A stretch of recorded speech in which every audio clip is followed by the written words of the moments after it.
한순간의 선택 그리고 한 번의 결정으로 인해서 인생이 획기적으로 바뀌는 경우가 종종 있습니다. 우리가 잘 알고 있는 16세기의 그 가장 위대한 종교 개혁자라고 불리고 있는 존 켈빈이 그런 사람이었습니다. 젊은 나이에 명성이 알려지기 시작하던 1536년 어느 날 그는 스트라스부르크로 가던 길에 제네바를 경유해서 지나가게 되었습니다. 그 당시 제네바는 시의회가 이 개혁도시로 그 시를 만들기로 결정을 한 그런 직후였기 때문에 아주 심한 그 개혁의 격변을 겪고 있었습니다. 그때 그 운동의 주도자 중에 한 사람이었던 윌리엄 페럴이라는 사람이 칼빈이 지나간다는 말을 듣고 그가 머물고 있던 호텔로 찾아갔습니다. 그리고 부탁을 했어요. 제네바에 남으셔서 내가 하고 있는 이 운동, 개혁 운동에 좀 도움을 달라고. 그러나 성격이 얌전하고 또 조용하고 감각적인 사람이었던 칼빈은 그냥 단호하게 거절을 합니다. 나는 그런 일에는 관여하고 싶지 않습니다. 왜냐하면 자신은 평생을 조용한 학문 연구에 부름을 받았다고 생각을 했기 때문이죠. 그러나 파렐은 물러나질 않았어요. 그리고는 한마디 말을 던졌습니다. 그 이후에 아주 유명해진 그런 말인데요.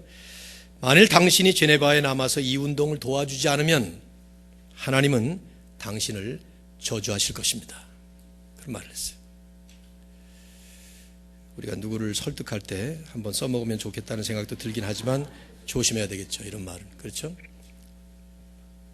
훗날 칼빈은 자기 자서전에 이렇게 회고를 했습니다. 나는 그때 마치 하나님이 하늘에서 능력의 손을 내게 얹으시면서 길을 멈추게 하시는 것 같았다. 너무 두려워서 그 이후 여행을 계속할 수가 없었다. 그렇게 회고를 했습니다. 결국 칼빈은 그 말을 받고 그 후에 제네바에 남아서 기독교의 영원한 고전이라고 말할 수 있는 기독교 강요라는 책을 집필을 했습니다. 수천 회에 달하는 설교를 했고 성경 거의 전체 주석을 전부 다 집필을 했습니다. 결국 유럽 전역에 영향을 주고 교회사에 참 지대한 혁혁한 공을 남기는 결과를 만들어냈죠. 한순간의 선택, 단 한 번의 결정으로 인생의 진로가 그렇게 달라진 것입니다. 칼빈 같은 교회사의 위대한 위인들뿐만 아니라 저나 여러분도 우리 누구나가 다 인생을 살다 보면 인생 진로를 밟으면서 크고 작은 선택과 결정을 하게 되죠. 그리고 그에 따른 변화를 겪게 됩니다.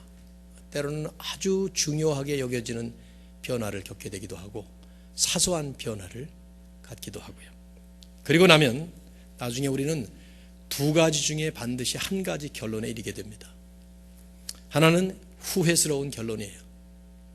내가 그때 바꾸지 말았어야 되는데, 반대로 내가 그때 진로를 바꿨어야 되는데, 또 하나는 만족스러운 결론이죠.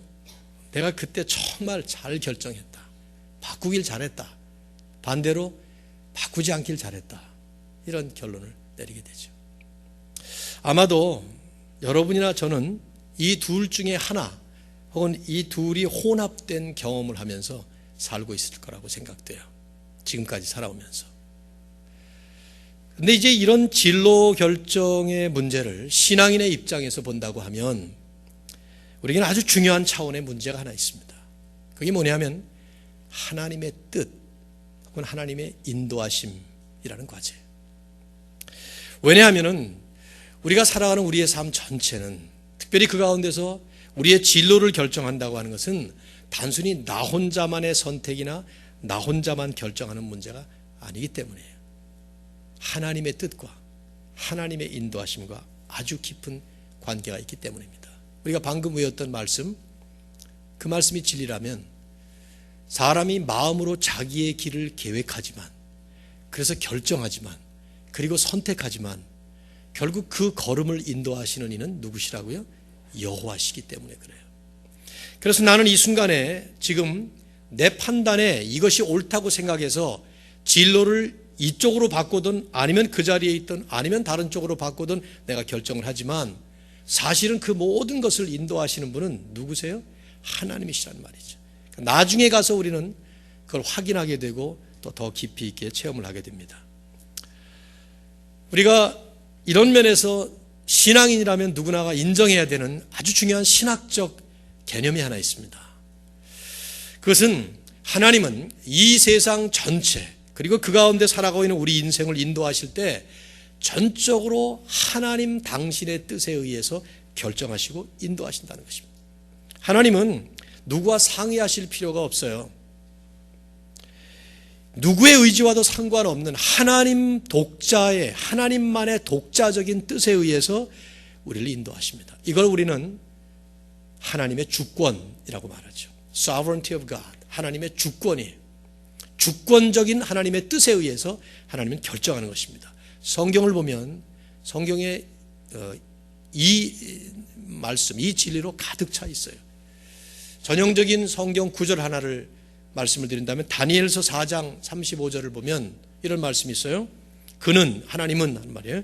그는 땅의 모든 사람들을 없는 것 같이 여기시며 하늘의 군대에게든지 땅의 사람에게든지 그는 자기 뜻대로 행하시느니라. 땅의 모든 사람들을 전부 다 nothing, 아무 또 없는 것처럼 취급을 무시한다는 뜻이 아니에요. 하나님의 주권적인 섭리에 따라서 결정을 하실 때 마치 아무도 없는 것처럼 혼자서 결정하시고 인도하신다는 것이죠. 하나님의 뜻. 그래서 우리가 하나님의 뜻대로 인도하심을 받으려면 사도 바울이 로마서 12장 1절 2절에서 말씀했던 것처럼 너희 몸을 하나님이 기뻐하시는 거룩한 산 제물로 드리라. 우리의 살아있는 삶 전체를 하나님에게 드려야 되는데 그러려면 너희는 이 세대를 본받지 말고 오직 마음을 새롭게 함으로 변화를 받아 그 다음 말이 중요해요. 하나님의 선하시고 기뻐하시고 온전하신 뜻이 무엇인지 분별하도록 하라. 그 하나님의 뜻이 무엇인지를 잘 분별해야 우리는 하나님께 우리의 삶 전체를 바로 드릴 수가 있는 것인데 여기에 이 과제가 큰 과제인 것이죠. 하나님의 뜻. 그래서 그 하나님의 뜻대로 인도하심을 받는다는 이 중요한 내용입니다. 우리 지난주에 사도행전 16장에 나오는 그 에피소드를 통해서 하나님께서 이 소아시아에서 전도하던 바울팀을 유럽으로 방향 전환을 시킴으로써 새로운 변화, 새로운 진로를 여시는 그런 하나님의 인도하심에 대해서 한 케이스를 보았습니다. 바울의 소아시아 선교를 막으시고 마게도니아 쪽으로 유럽 선교의 문을 여시는, 그래서 진로를 바꾸시는 하나님의 인도하심을 우리가 보았어요. 하나님께서 한쪽을 막으시고 그래서 가는 길을 하는 일을 막아버리시고 새로운 길, 새로운 일을 맡기시고 보여주시는, 이것이 바울에게만 아니라 사실은 우리에게도 마찬가지예요. 여러분 다 모두가 해당되는 것입니다. 우리가 알든지 모르든지.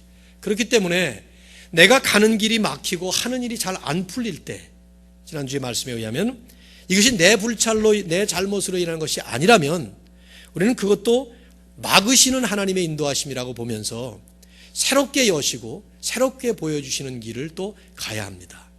이런 차원에서 오늘 저는 하나님의 뜻과 인도하심에 따라서 사는 삶 제목처럼 어떻게 살아야 될 것이냐 하는 것을 좀 포괄적으로 말씀을 좀 나누려고 합니다.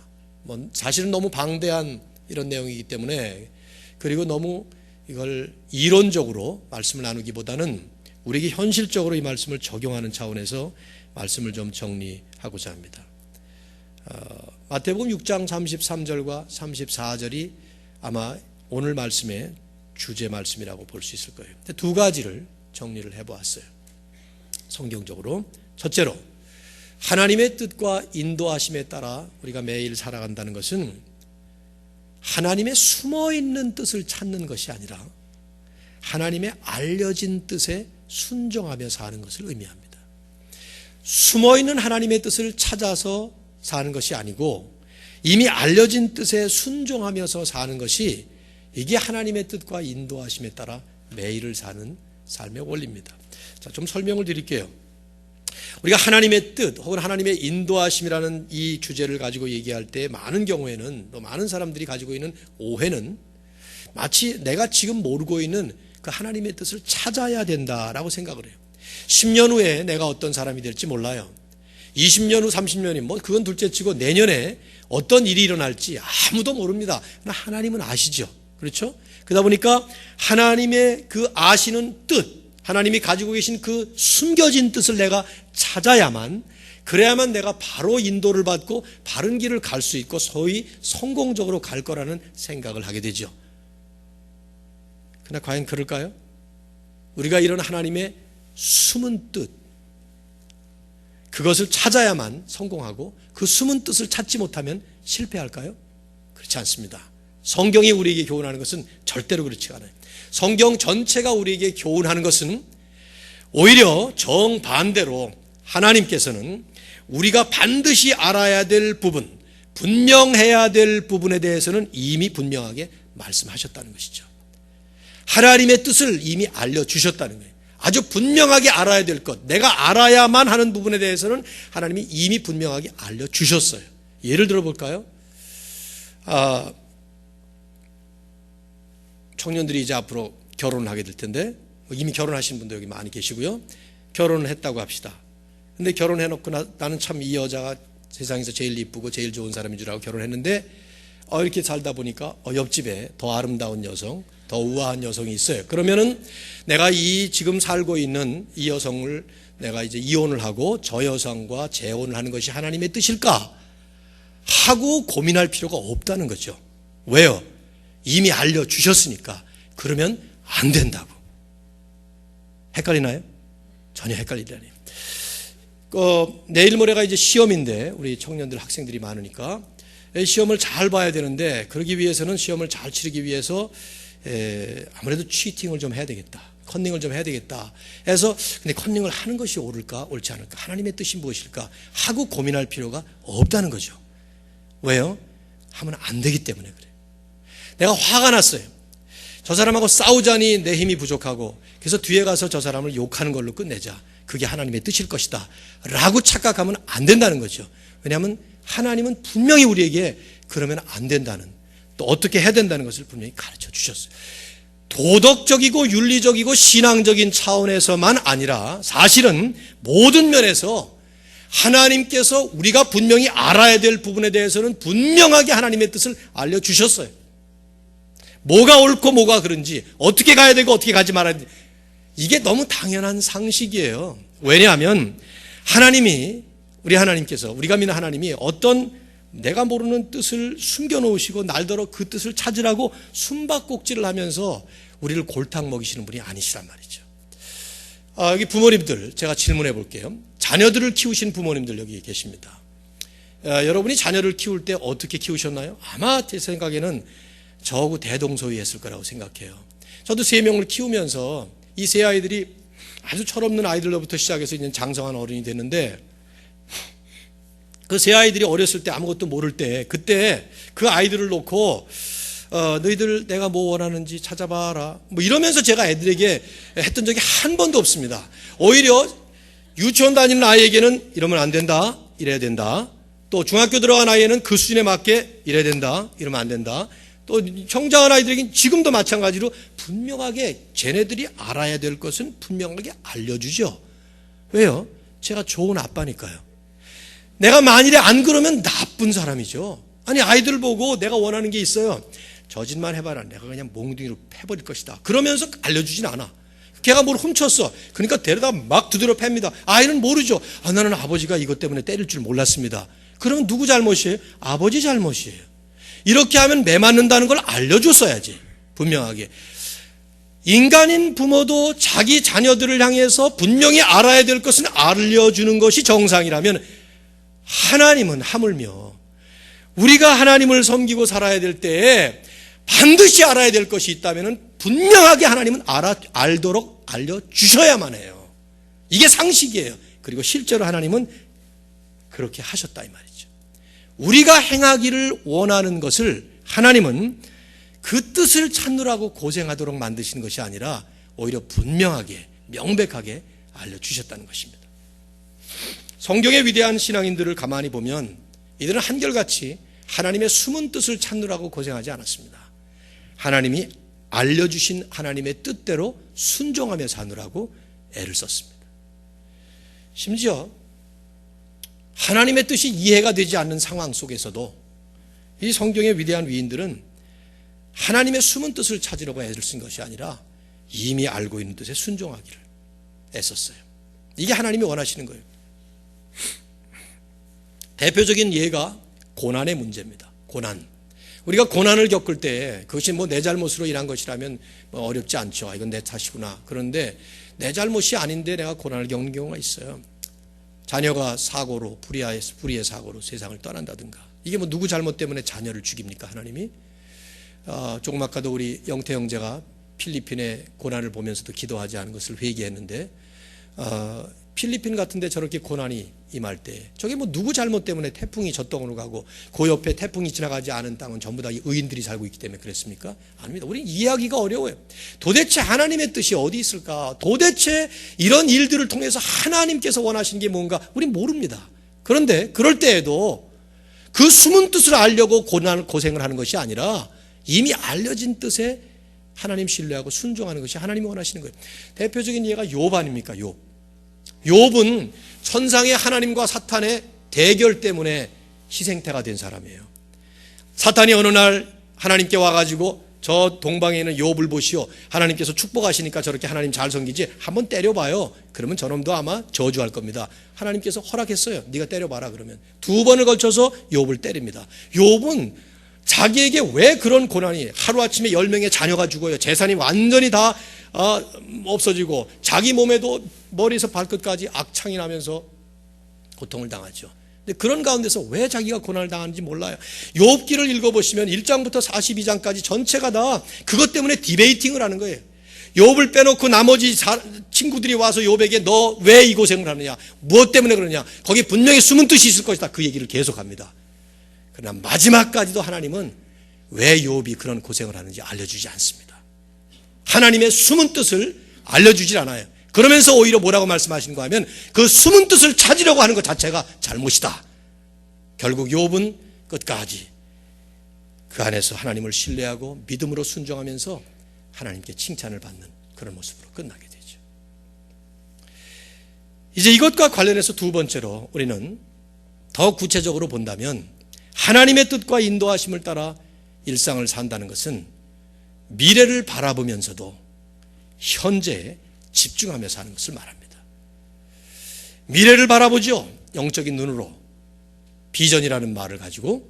그러나 내가 집중하고 최선을 다하는 나의 손과 발은 지금 내가 있는 이 자리에 최선을 다해서 집중하는 것입니다. 이해를 돕기 위해서 예를 들게요. 여기서부터 시작해서 플로리다까지 운전을 해서 간다고 합시다. 여러분 아마 플로리다에 디즈니 월드 같은 데 간다고 합시다. 야간에 특별히 운전을 한다고 해보세요. 글쎄 몇 시간 걸릴까요? 한 10시간 걸릴 것 같아요. 그 이상 걸리겠죠. 저는 한 15시간, 여러분은 한 16시간 걸릴 것 같은데 조금 빨리 달리면은. 목적지는 플로리다예요. 보이지 않습니다. 어디까지나 가는 궁극적인 목적지는 플로리다예요. 야간에 운행을 할 때 우리가 집중해야 되는 것은 플로리다가 아니에요. 어디입니까? 헤드라이트가 비추고 있는 500야드 정도를 보고 내 자동차 바퀴가 굴러가고 있는 요 과정이 사고 나지 않도록 안전하고 쾌적하게 사람을 태웠다면 그렇게 가는 거예요. 가면서 점점 계속 그 500야드 정도만 보는 것이죠. 눈앞에 보이는 거기에 최선을 다해서 집중하는 것이 그게 궁극적으로 플로리다까지 안전하게 가게 만드는 것이죠. 마치 그것과 흡사해요. 우리가 하나님의 뜻과 하나님의 인도하심에 대해서 아주 전형적으로 오해하고 있는 것 가운데 하나가 바로 이 점이에요. 숨은 뜻이라는 것 때문에. 하나님의 뜻이 마치 내가 걸어가야 될 미래의 어떤 뜻과 구체적으로 관계가 있다라고 생각하는 것입니다. 관계가 있지요. 근데 이제 그러다 보니까 내가 알지 못하는 그 미래의 어떤 길을 반드시 찾아야 되고, 그래서 그 미래의 그 길을 바로 찾지 못하면 나는 실패하고 바로 찾을 때 내가 복을 받고 성공할 것이다. 이렇게 생각을 하는 것이죠. 하나님의 숨은 뜻과 관련돼서 말이에요. 그러다 보니까 우리는 미래를 바라보면서 계속 그 하나님의 숨은 뜻을 연관을 해서 결국은 지금의 이 자리에서 내 할 일도 못하는 경우가 대부분이라 이 말이에요. 근데 성경을 보세요. 오늘 읽었던 말씀의 34절, 여러분이 다음 주에 33, 34 두 절을 다 외울 겁니다.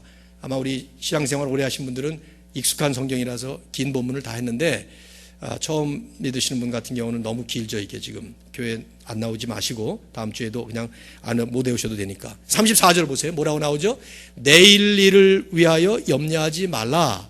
내일 일은 내일이 염려할 것이요 한날의 괴로움은 그날로 족하니라. 이게 그냥 척 들어도 무슨 말이냐면 내일 don't worry about tomorrow. 내일 염려하지 말아라. 그럼 뭘 염려하라는 거예요? today. 오늘에 염려하라 이 말이에요. 미래가 아닌 현재에 집중하라는 말씀으로 주님이 직접 하신 말씀인데 에베소 5장 15절부터 17절을 보면 사도 바울은 이 말씀을 또 조금 다른 각도에서 풀이를 했어요. 이렇게 말씀했어요. 너희가 어떻게 행할 것을 자세히 주의하여. 이 말을 영어로 보면 be careful how you live. 어떻게 살아야 될 것인지를 정말 케어풀하게 주의해서 지혜 없는 자 같이 말고 오직 지혜 있는 자 같이 하여. 그 다음 말이 중요해. 세월을 아끼라. 우리말 번역은 세월을 아끼라 그랬는데 영어 성경을 보면 make the most of every opportunity. 모든 주어진 기회, 지금 내 앞에 있는 모든 기회를 최선을 다해서 활용하라 그 말이. 그러면서 연결한 말이 그러므로 어리석은 자가 되지 말고 오직 주의 뜻이 무엇인가 이해하라. 주님의 뜻이 무엇인가를 이해한다는 것은 내가 알지 못하는 숨은 미래의 어떤 길이 아니라 지금 내게 주어진 이 기회, 그것을 making the most of every opportunity. 최선을 다해서 할 수 있는 최선을 다해서 그 삶을 이루어가는 것, 바로 그것을 의미하는 것이죠. 예를 들게요. 아무래도 예를 드는 것이 우리 현실의 삶에 도움이 될 것 같아요. 대학 입시를 준비하고 있는 고등학교 3학년 학생이 있다고 합시다.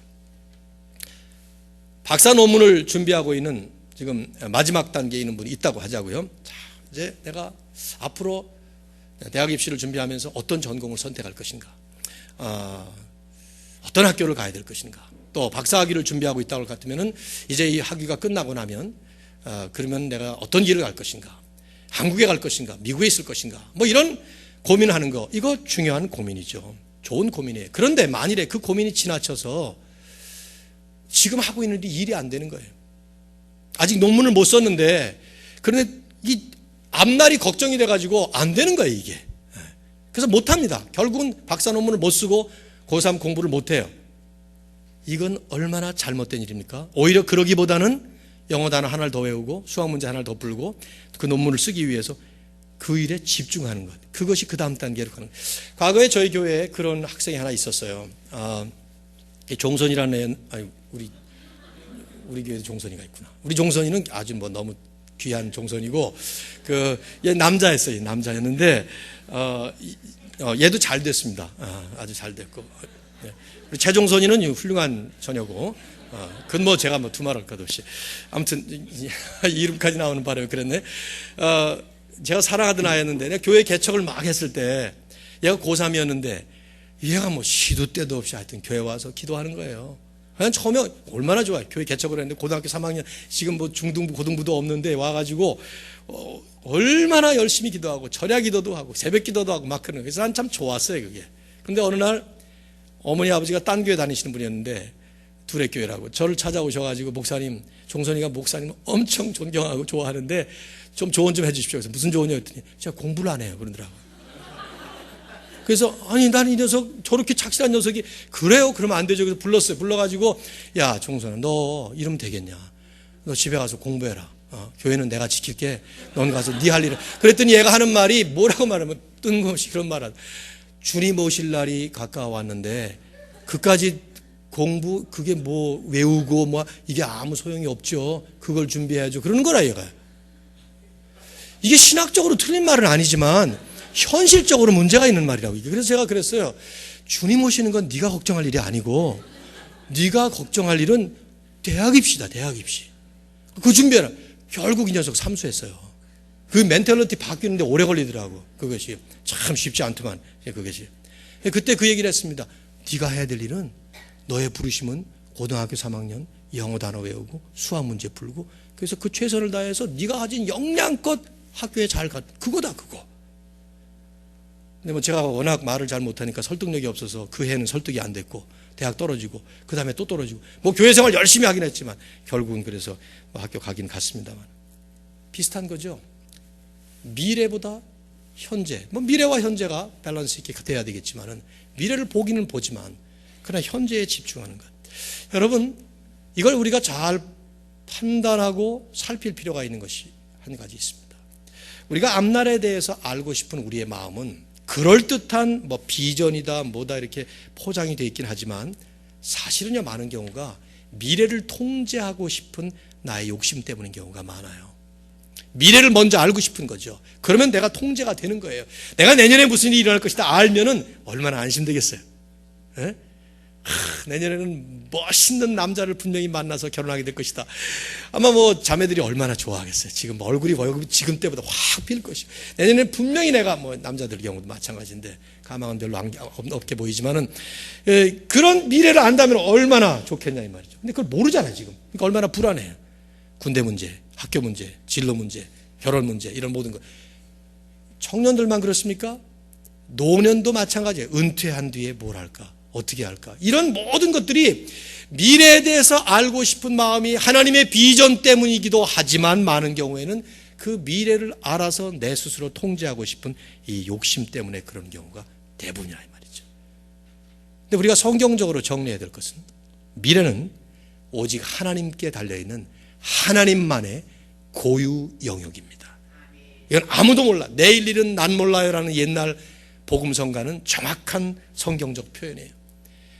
당장의 다음 순간의 일을 우리는 몰라요. 내년 일 모릅니다. 10년 뒤의 일 아무도 모릅니다. 그러나 알아서도 안 됩니다. 사실은. 왜냐? 하나님을 신뢰하게 해야 되기 때문에 오히려 하나님은 우리가 미래를 아는 것보다 미래를 모르지만 그 미래를 잡고 계시는 하나님을 알고 믿기 때문에 그 하나님을 신뢰하라고 우리에게 미래를 알려주지 않습니다. 흔히 많은 사람들 가운데 나는 비저너리이기 때문에, 비전의 사람이기 때문에 남들이 못 보는 것을 본다. 착각이 많아요. 과욕도 많습니다. 자기 과욕을 비전이라고 착각하면서 그거 추진해 나가느라고 마지막에 남는 거는 허탈감이죠. 그렇게 될 경우에. 오히려 하나님은 미래의 그림을 우리에게 보여주시지 않으면서 내가 있는 현재의 이 자리에서 최선을 다하라. 그렇게 말씀하십니다. 사도 바울이 지난주에 소아시아에서 설교를 했습니다.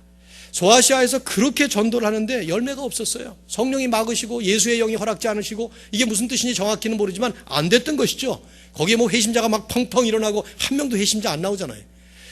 그러나 마게도니아 환상이 보일 때까지는 그는 열심히 애를 썼어요. 최선을 다했다 이 말이죠. 그럴 때 하나님께서 다음 단계로 연결하기 위해서 마게도니아 환상을 보여주셨던 것이죠. 오늘 우리가 어디로 가야 될지 모르는 가운데에서 매일 일상생활을 하루하루 살아갑니다.